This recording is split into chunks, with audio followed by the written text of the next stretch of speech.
سلام. ماشین آوردم که تنظیم موتور کنه و یواش بگیره ببینیم میشه باش مسافرت رفت.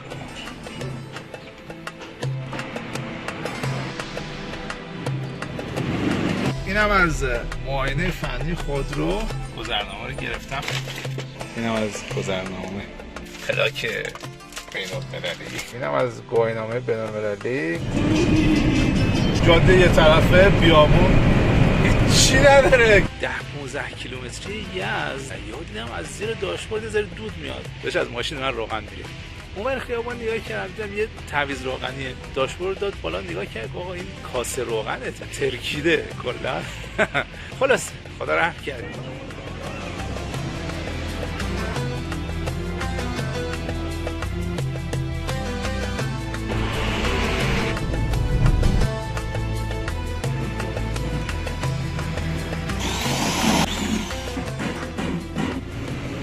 آخرین بنزینی که تو ایران میزنیم.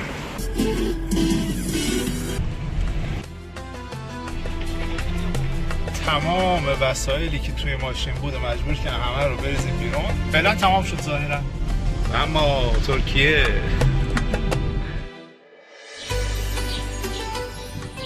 اومدیم توی کوچه پس کوچه‌های دیاربکر. خیلی حس خوبی داره.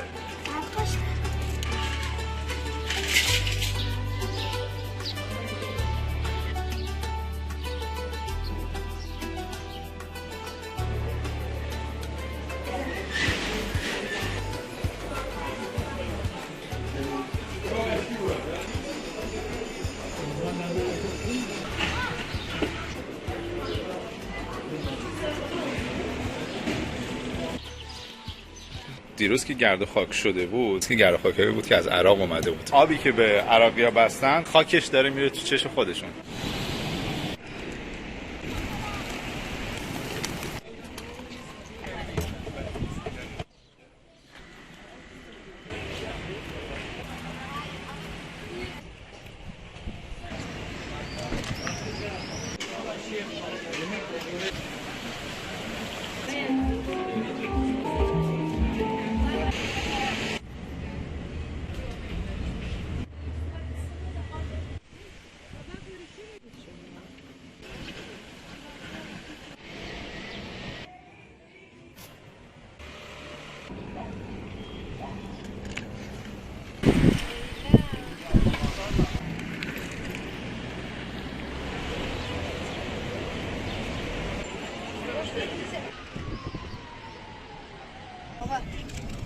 تمام اشکشیم. دوربر داریم میگردیم. 206 میبینیم. یه 206 پارک کرده دقیقا پشت سر ماشین ما.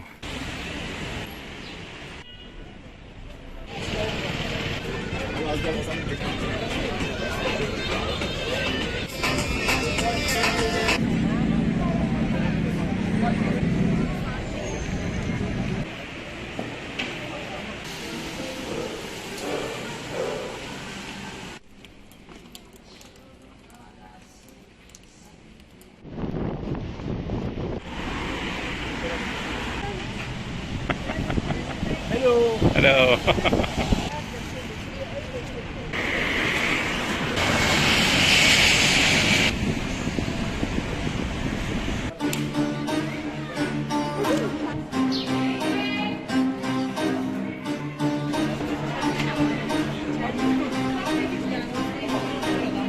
Gerçekten kahve.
خب اومدیم داخل محوطه قلعه وان.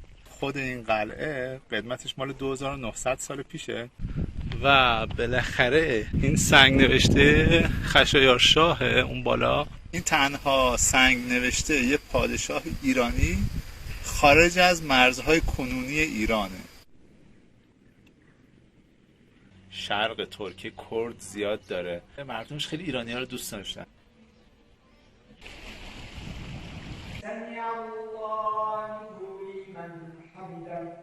بعد اومدیم در یه نونوایی بشینیم کنار جدول تو سایه. یا بنده خدا نونوایی 2 نیمکت برام آورد با بشین اینجا. حس خوبی داشت که آدم‌ها اینجوری اخلاقای خوب دارن.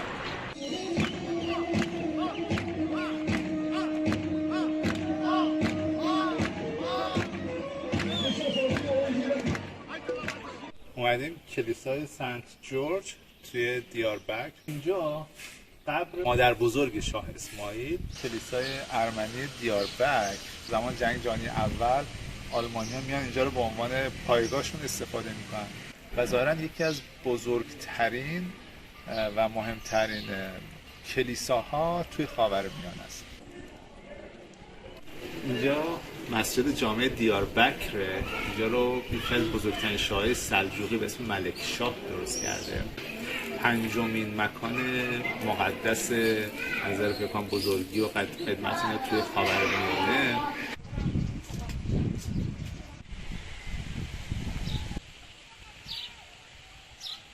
برج بزرگ ساعت آدانا هرامنده ثروتمندی که شهر بوده، هم مردم و هم ارتش میگفتن به جون این همه را قتل عام میکنن. پل سنگی آدانا حدود 1800 سال پیش رومیا ساختنش. برای اولین بار بعد از وارد شدن به ترکیه رسیدیم به دریا و بندر مرسین.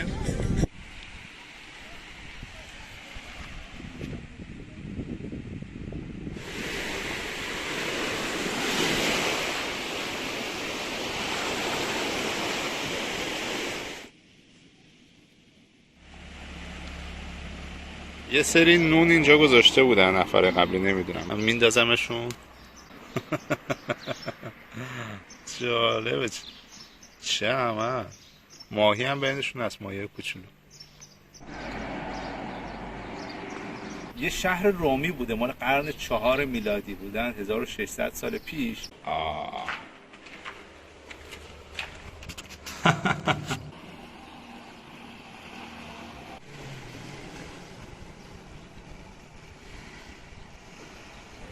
شهر باستانی سیده قدیمی ترین جاش مربوط به 700 سال قبل از میلاد مسیحه. اینجا کوچه پس کوچه های این شهر سیده خیلی باحاله.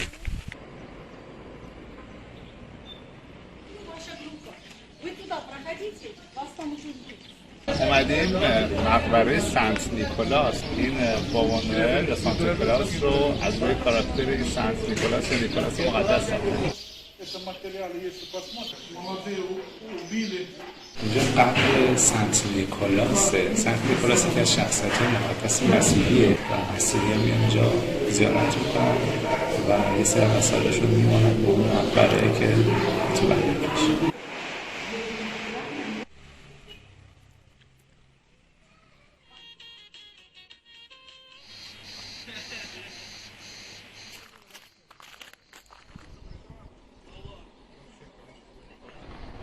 توی شهر باستانی میرا هستیم. قدمت این شهر برمیگرده به 400 سال قبل از میلاد مسیح.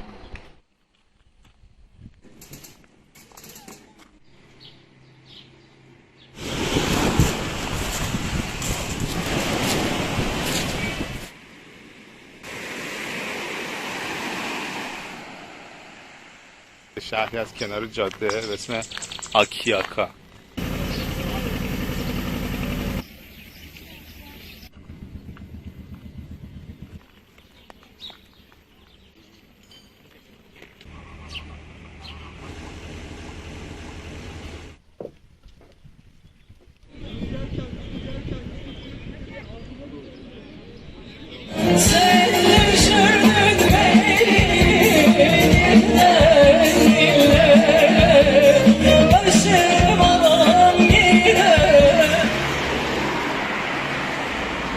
ورزشگاه ودافون پارک یا ورزشگاه بشکتاش ترکیه که قرار بود فینال لیگ قهرمانان اینجا برگزار شه.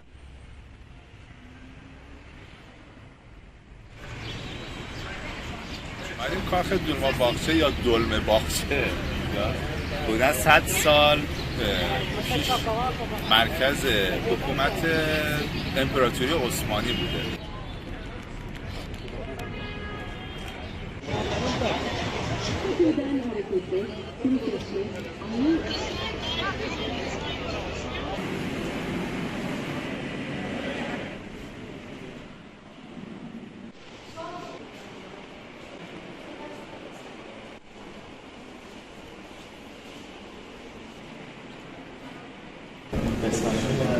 جنگ یونانیا و ایرانیا و از روش دقیقا میشه مشخص کنم لباس سربازای ایرانی و سلاح‌هاشون چه شکلی بوده.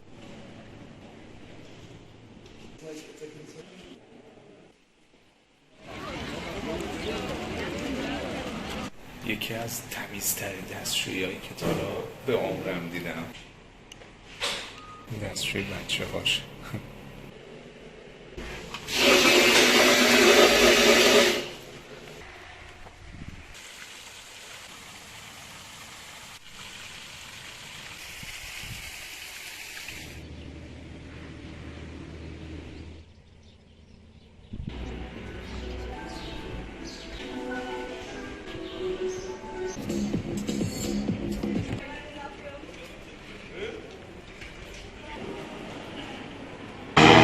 Open back.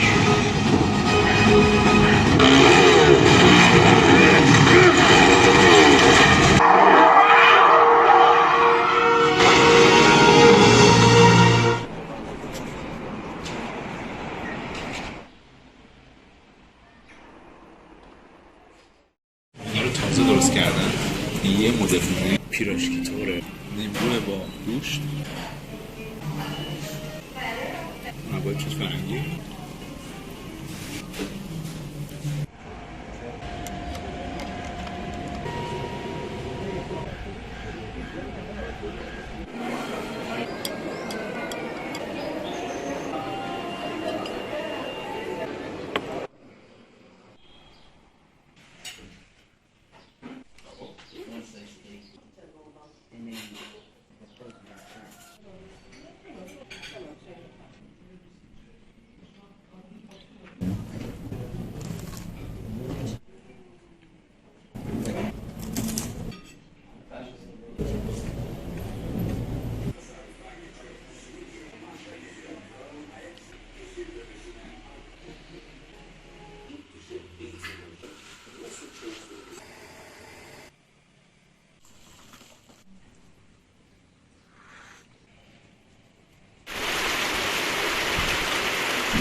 اومدیم یه نسکافه بزنیم دوی بارون شدید شد.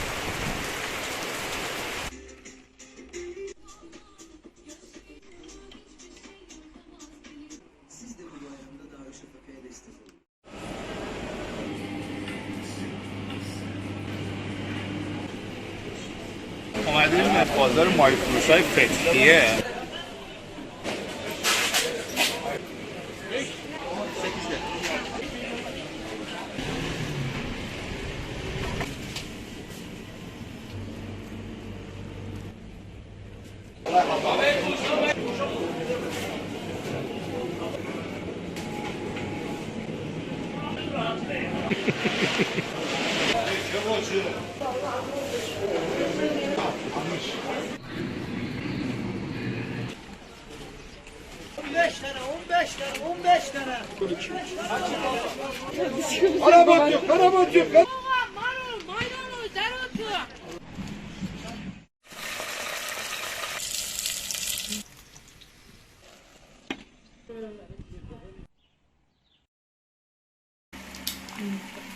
به این نون میگن اکمک.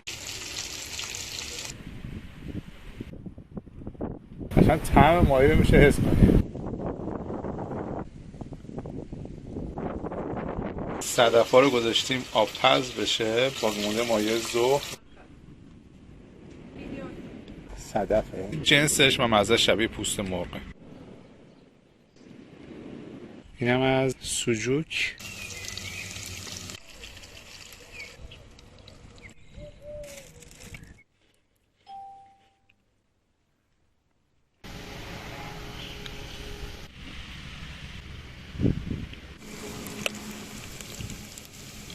غذای ما سوجوک، فلفلایی که از بازار آنکارا گرفتیم و ترشی شورای خیلی خفنشون. باقلوای ترکی بزنیم با بستنی. ترکیب خوشمزه ایه. اومدیم اینجا چایی بزنیم، بعد این خانم اینجا نون ترکی درست میکنه، یه حالت نون لواشه، خمیرش هم آماده میکنم و وسطش اسفناج و پنیر میزنم.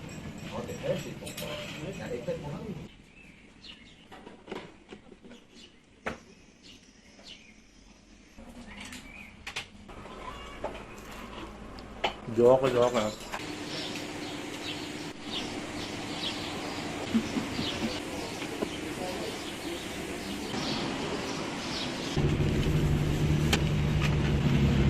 آبه.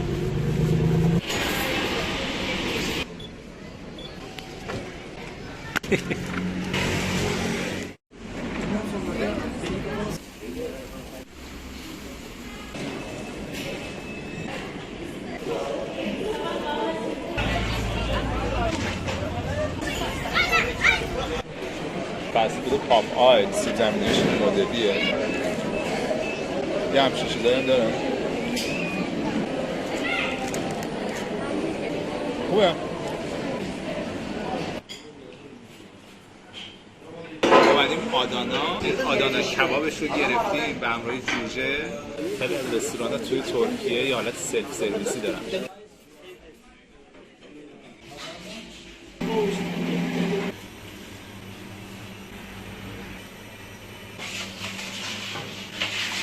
پیده میکس ما رو آورده، زیرش گوشت داره، داغه.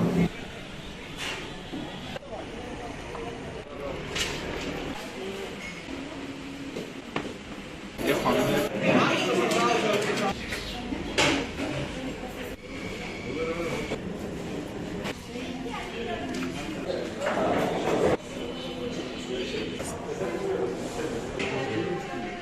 گلمش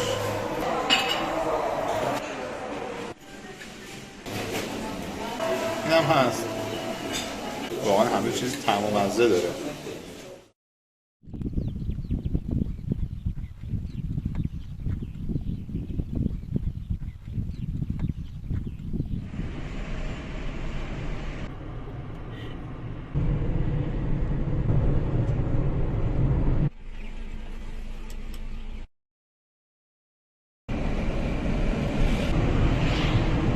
اینجایی که الان هستیم توی مسیح نزدیکترین جا هست به مرز عراق. ظاهرا جنگل آتش گرفته.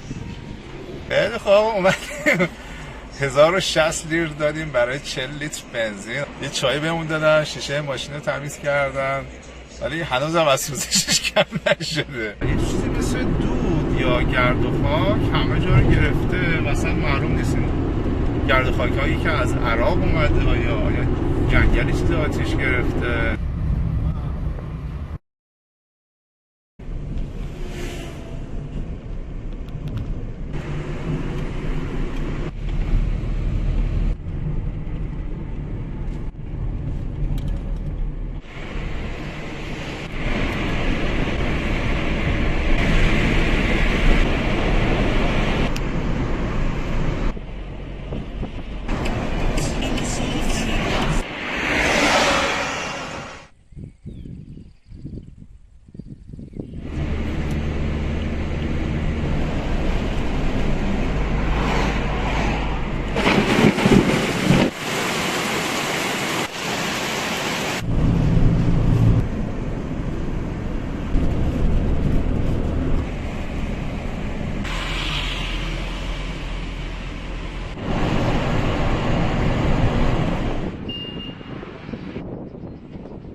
رابرت مدیر شرکت سازنده فورد بود.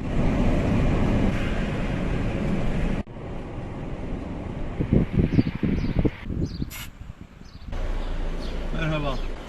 Ne kadar Turkish? It's a lot çok. نه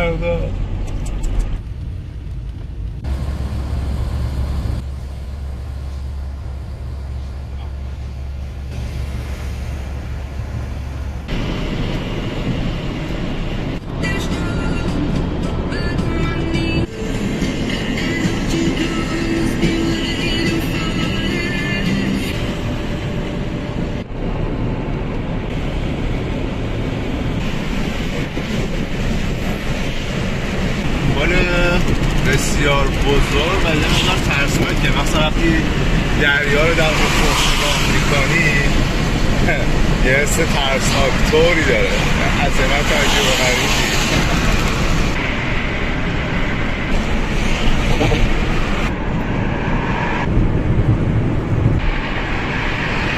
توی 2 ساعتی آنکارا هستیم. بعد بهمون خبر رسید که ظاهراً اخیراً آنکارا سیل اومده.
دویست کیلومتر مونده برسیم به مرز ایران، مرز بازرگان. سمند ایرانی.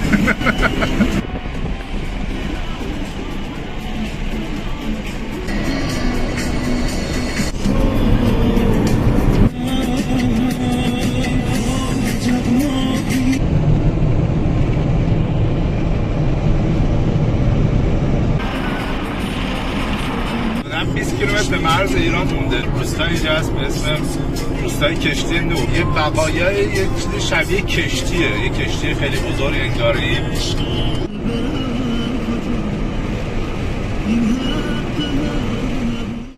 پول خوردن انقدر زیاد شد. بشماریم.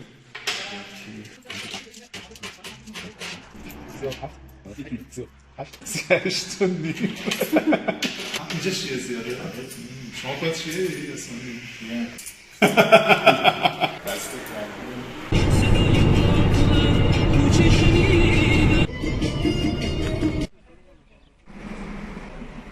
زد تو سیستمش گفت مستقیم برو.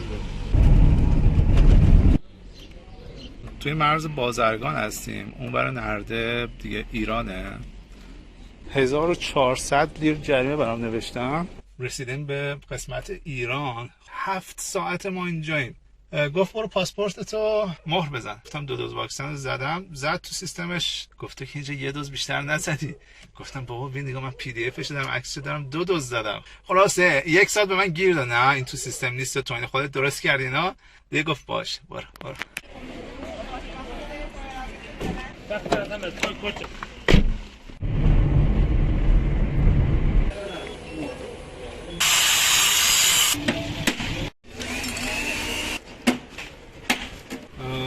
به من زنگ زدن گفتن آقا پلاک جلو و پلاک عقبت فرق میکنه، این پلاکی که بهت دادیم. جالب از وقتی وارد ایران شدیم یهویی مناظر تغییر شکل دادن. اون شگفت انگیزی ترکیه اصلا نیست.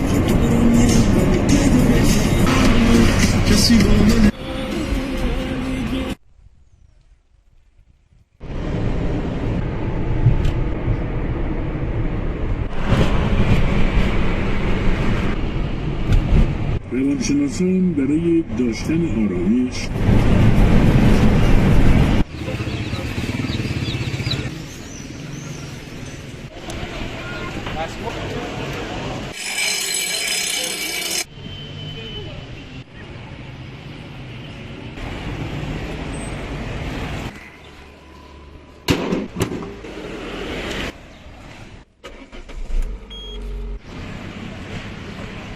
فرودگاه امام خمینی هستم.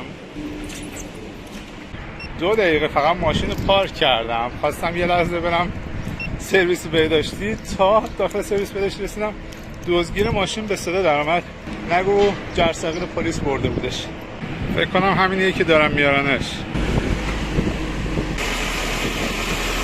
119,000 تومان هزینه گرفت.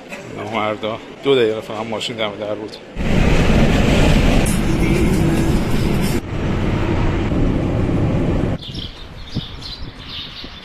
منطقه قم و کاشان هوا خیلی گرمه.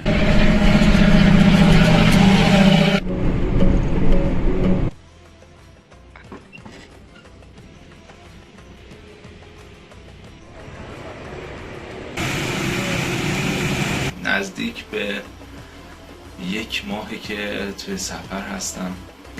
فوق‌العاده بود این سفر، واقعا خدا رو شکر میکنم که با یه ماشینی که مدل 89 بوده، پژو 206 مدل 89، خدا رو شکر تا اینجای سفر مشکل خاصی نداشت.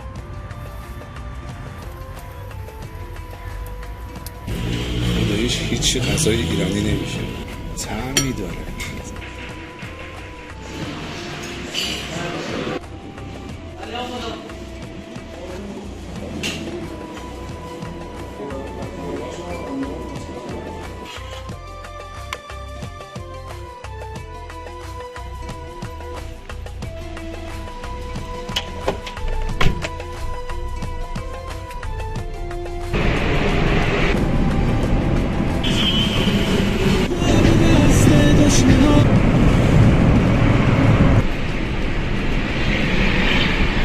چه حالی داره برگشتن به خونه.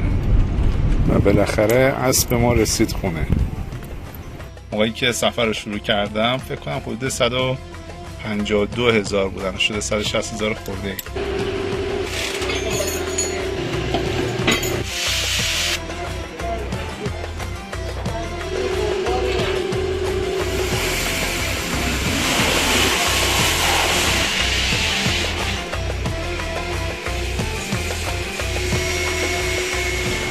و بعد از 1 ماه بالاخره اسب شسته شد.